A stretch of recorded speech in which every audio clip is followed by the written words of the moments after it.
मध्य प्रदेश में राजनीतिक नियुक्तियों का रास्ता खुलने जा रहा है।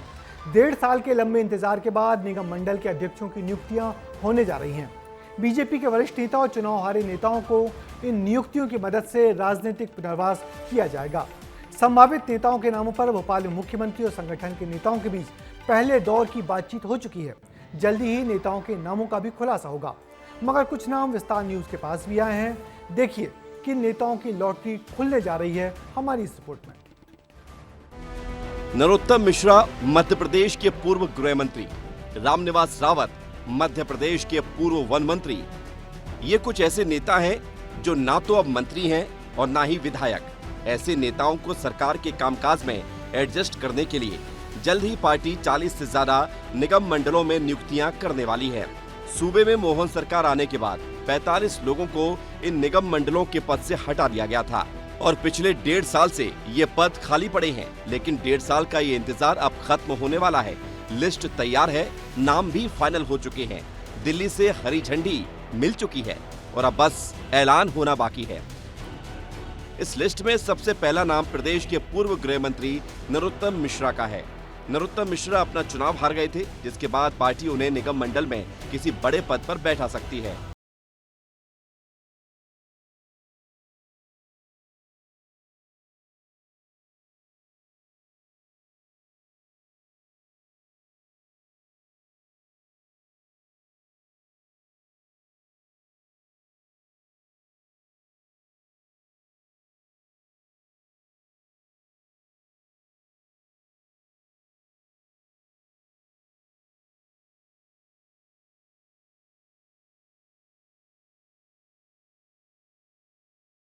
एक नाम कमल पटेल का भी है, जो हरदा के पूर्व विधायक हैं और प्रदेश के कृषि मंत्री रह चुके हैं।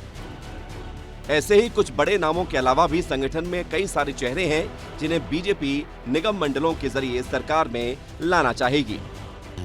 फिर निगम मंडल है कि कौन से लोग मंत्रिमंडल में जाएंगे, विधायकों को निगम मंडल देंगे कि नहीं देंगे, कुछ चीज़ें पॉलिसी लेवल पे तय होना है। जब ये सारी चीज़ें डिस्कस हो जाएंगी, किसको प्रदेश पदाधिकारी बनाना है, किसको कहाँ ले जाना है, ये पार्टी में ब्रॉडली जब एक आउटलाइन तय हो जाएगी, उसके बाद वो अपने सिलसिलेवार उस पर अपना काम चालू करेंगे। इन नियुक्तियों को लेकर एक नेता एक पद का फॉर्मूला तय किया गया है, यानी कि एक नेता को एक से ज्यादा पद नहीं मिलेंगे।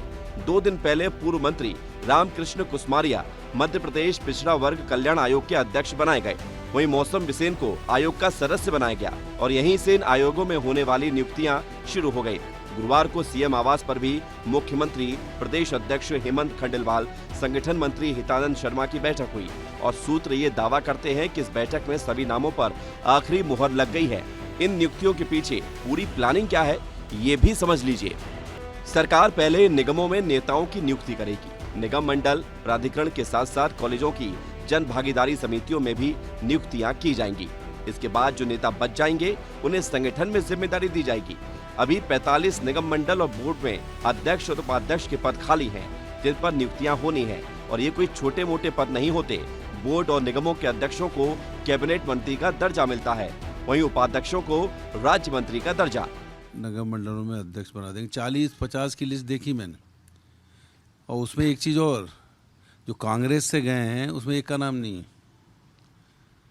मतलब ये 2m दर्जे के ही लोग हैं वहाँ पर। ये जितनी भी नियुक्तियाँ होंगी इसके बाद मान के चलिए जो बच जाएंगे, मैं समझता हूँ कि और जो कांग्रेस से गए हैं वो कहीं नहीं बनेंगे, तो फिर घमासान होगी। निगम मंडलों में नियुक्ति पूरी तरह मुख्यमंत्री जी का अधिकार क्षेत्र में है और मुख्यमंत्री जी निश्चित ही कार्यकर्ताओं ने जिस तरह का योगदान पार्टी के लिए दिया है उसको ध्यान में रखते हुए नियुक्तियां भी करेंगे। बीजेपी के कुछ बड़े नेताओं को विधानसभा चुनाव में हार मिली थी। ऐसे नेताओं को नई जिम्मेदारी देकर पार्टी सरकार के कामकाज में इन्हें शामिल करना चाहती है, जिससे नेता भी सक्रिय रहे और पद भी मिल जाए।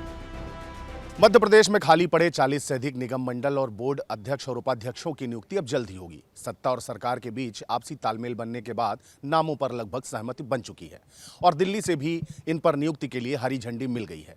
इनमें पूर्व विधायक और संगठन के लोगों को जगह मिलेगी।